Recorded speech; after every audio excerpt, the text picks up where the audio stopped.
Earlier this week, the Dallas Cowboys traded away a fifth and a sixth round selection to the Houston Texans to acquire Brandin Cooks. I love this move for Dallas. I understand this move for Houston, and I'm just really happy for Brandin Cooks.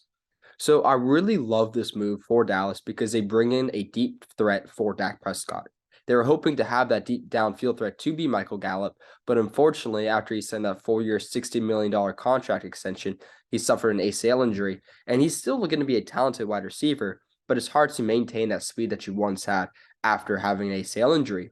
So they went and they got Brandin Cooks. Brandin Cooks has shown over his incredible career that he is a very versatile wide receiver. You can line up anywhere. You can make him a slot receiver. He can be an outside receiver. He can run a streak. He can run a post. He can do jet sweeps. You name it, he can do it. So he's a very versatile player. And he's also had success everywhere he's been. New Orleans, the Patriots, the Rams, and obviously Houston this past season. So knowing that he's had success everywhere, you know what you're getting out of him. You're getting a wide receiver that's going to be able to have a direct impact on this team immediately, right away. And again, going back to that deep threat presence, he's going to bring that to Dallas and allow for Dallas to have a new element to their offense. Last season alone, Brandin Cooks had 13 plays of 20 yards or more coming from Davis Mills. And I love Davis Mills, don't get me wrong, but Dak Prescott's a top 10 quarterback in the league.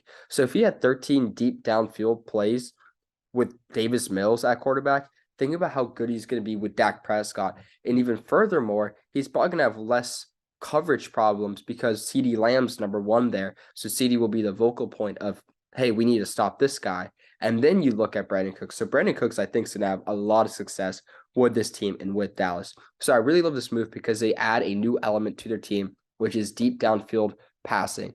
One more thing to note, bringing in Brandin Cooks to be the number 2 wide receiver on this team, and let's be honest, the best number 2 wide receiver in the NFL. You're going to have CeeDee Lamb at the 1, Brandin Cooks at the 2, and again, Brandin Cooks will be the best number 2 wide receiver in the NFL. CeeDee Lamb's already a top-tier wide receiver in the NFL, and then Michael Gallup as your number 3 wide receiver. He's going to be the best number 3 wide receiver in the NFL. So you have a 3-headed monster with this team. And now looking to the contract area of this, Brandin Cooks this season is slotted to make $18 million, and then next season he's slotted to make $13 million. But the way that the Cowboys negotiated this contract, the rules of it is that, or I guess negotiated this trade with Houston, or the rules is that $18 million this season, but Dallas is only paying $12 million, while the Texans are paying $6 million. So Dallas is essentially paying for a top-tier wide receiver $12 million this season and then $13 million next season. And I just want to point this out. Here are the players around the range of what Brandin Cooks will be theoretically making with Dallas.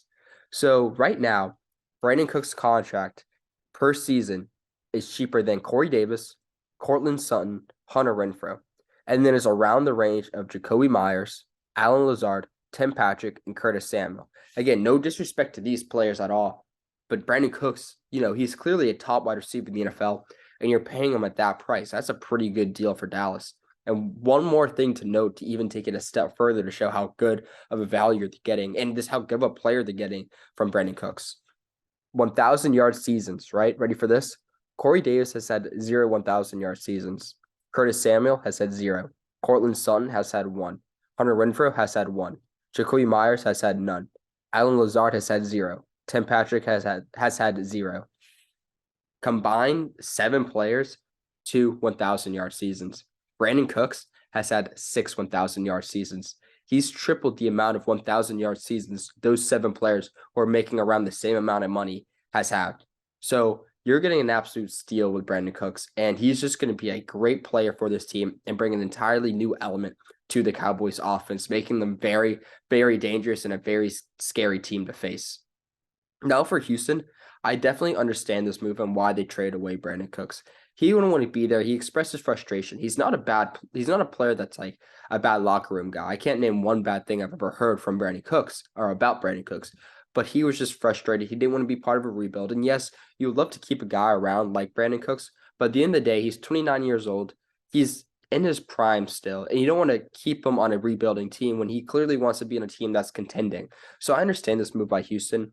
Yes, you wish you could recoup some more of that trade value, maybe get a 2nd-round pick or a 3rd-round pick like you could have gone at the trade deadline. But at the end of the day, you decide to keep him around for the end of the season. And he doesn't want to be there anymore. Again, not because he's a locker room headache, but because he wants to be on a contender. So I really respect Houston by making this trade of saying, hey, you know what? He no longer wants to be here because he doesn't want to be part of a rebuild. He wants to use, the rest of his prime on a contender. And I like how they respected the player and traded away Brandin Cooks because that's what he wished for. And I'm just happy for Brandin Cooks to be able to go to a team and be able to contend. Honestly, I think the Cowboys are now the favorites in the NFC East.